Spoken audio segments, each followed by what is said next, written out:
It's all about the game, and how you play it. All about control, and if you can take it. All about your debt, and if you can pay it. It's all about pain, and who's gonna make it.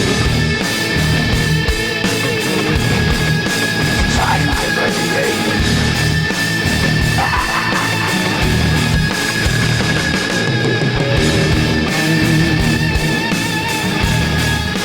Time to play the game.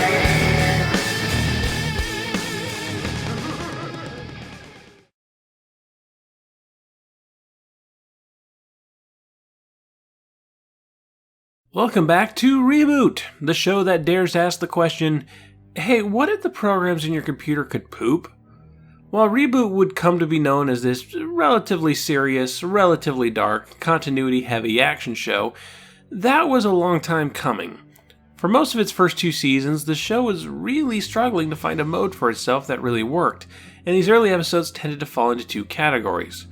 The first was using its inside a computer setting to generate story ideas, utilizing concepts like system stability, data erasure, and software piracy, and creating adventure plots around them.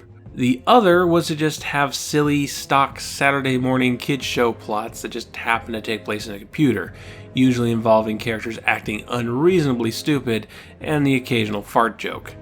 Today's episode, Enzo the Smart, kinda does both. It has a what if the laws of our universe were based on the capabilities of a Macintosh Plus story with the mainframe's clock speed, but at the same time it's a trite cliche story about growing up and not rushing things, and there's a lot of comedy bits about stupid people. This has the unfortunate effect of having a story with real stakes, but characters who aren't taking those stakes seriously. The episode opens during the middle of a game, some kind of Rampart-style game involving towers and cannons and goofy mustaches. Games, of course, are incredibly dangerous to any binomes and sprites caught in them. If the user wins the game, everybody trapped in the GameCube gets nullified, effectively killed. Yeah, remember back in the early 90s when winning a game of Commander Keen would wipe out your spreadsheet software? It's just like that. Enzo's having a tough time with it.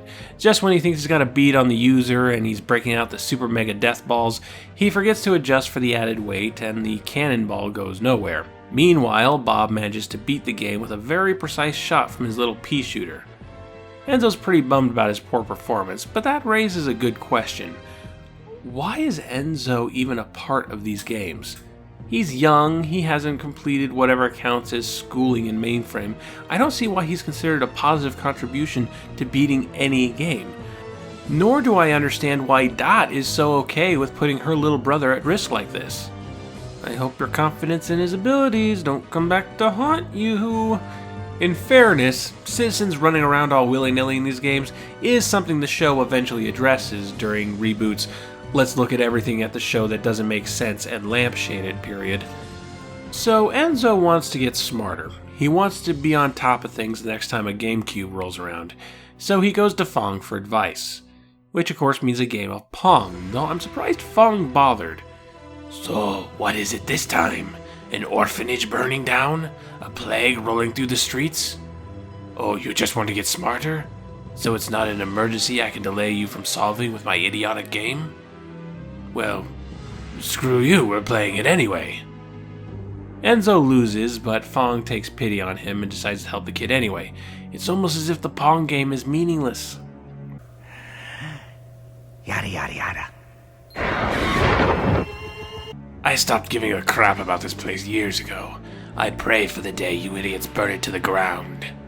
So Fong takes Enzo to a window that contains every README file in the system, all of mainframe's knowledge. He's allowed to look at anything he wants, just so long as he doesn't touch anything else. So he doesn't touch anything else, and nothing bad happened. The end! Now, Enzo looks up on how to manually make himself smarter, and so the window tells him to go to the clock speed room, clock speed being what dictates the rate in which a microprocessor executes instructions. Enzo requests to be twice as smart as everyone in mainframe. The machine does a thing, but Enzo doesn't feel any smarter. He leaves in a huff, only to discover that the world has gone 8-bit, which I'm sure the studio's rendering computers really appreciated. Fong is busy banging his head against a wall. He wasn't affected, that's just how Fong spends his afternoons. So Enzo heads to Dot's Diner to see if he can get some answers. Congratulations For what? for finding a way out of here. Yes, in true monkey paw fashion, Enzo's wish was corrupted. In order to become twice as smart as everyone else was made really stupid. Bob and Dot can't keep anything straight. Bob keeps assuming everybody's a bad guy for no reason, and Dot wears a hoverboard as a hat. Enzo runs off to set the clock speed thing back to normal. What am I doing? Pitching the episode? Everybody winds up inside another GameCube, some kind of track and field affair where the results of the initial games determine the track placement on one final marathon race. And Enzo has been given the role of coach, meaning he can't play any of the games. He can only try and manage the gaggle of idiots under his command. It doesn't go well, and the user starts making mincemeat out of everyone. And that's hilarious because if they don't win, they're all going to die. Can you imagine what has to be going through the user's mind at this point? I'm winning. I think I'm winning. Holy crap, I haven't won a game on this computer in over a year. I keep buying these new expensive games like an idiot and I try to play them, but the enemies do weird things that are against the rules and I just end up rage quitting, but I'm winning. I'm gonna win this one. I'm super excited. How do you feel right now? What a ridiculous question! How do you think I feel? I feel rotten! I see. And what are your strategic plans for the rest of the game? Strategic plans? I'm just gonna try to win, that's what! And I'm not gonna let my team ruin it either! There you have it, ladies and gentlemen, and you heard it here first. Coach Enzo is entering the game! Wait, you could do that? You could stop being the coach? Why didn't you stop being the coach earlier? Why was there ever a conflict in being the coach?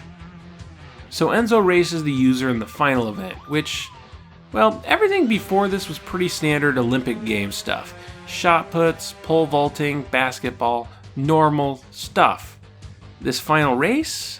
Well, we've got lava pits and rocket boots and jungle gyms and bouncing around a giant pinball machine like we're Sonic the Hedgehog.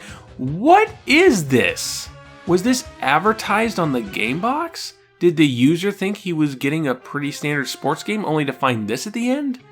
Enzo tries his best, but his teammates keep getting in the way. So Enzo tells them they're on the user's team now, so they pester and obstruct him.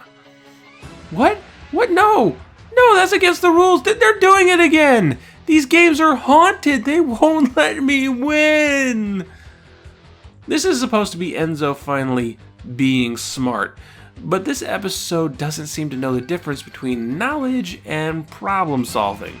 Both are important, but the amount of information you know isn't going to mean much if you can't use that information in critical thinking and forming ideas. This isn't about, or at least shouldn't be about, Enzo being dumb. This should be about Enzo's ability to plan, think carefully, and recognize advantages.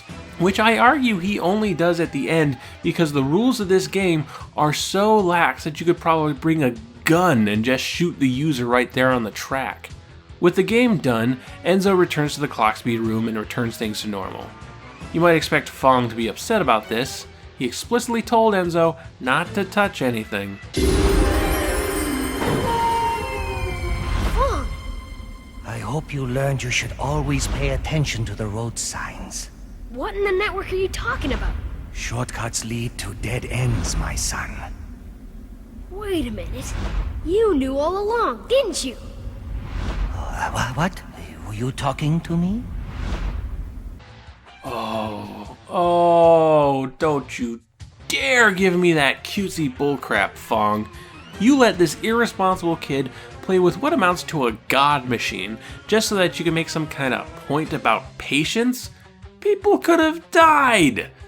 You know, between this and Fong's insistence that he won't help solve problems until you beat him at Pong, makes me think he's a bigger threat to Mainframe than Megabyte is. If Enzo the Smart has anything to teach us, is that the people behind the show really had an uphill battle to turn this into the show where Mainframe burns and Enzo gets his eye sliced out. The reboot of Season 1 is a show that plays fast and loose with consequences.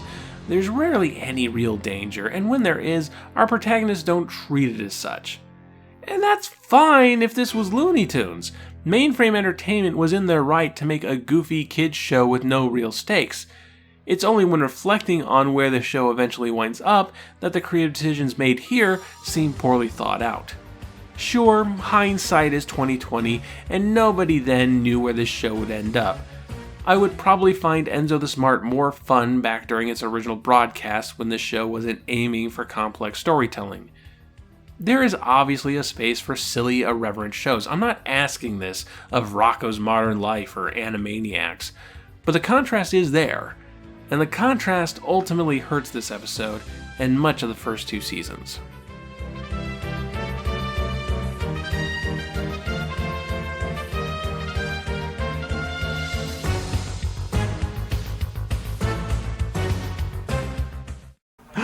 Dot, Enzo, stand back. Don't worry, I'll save you. Save us? From what? Gee, I'm not sure.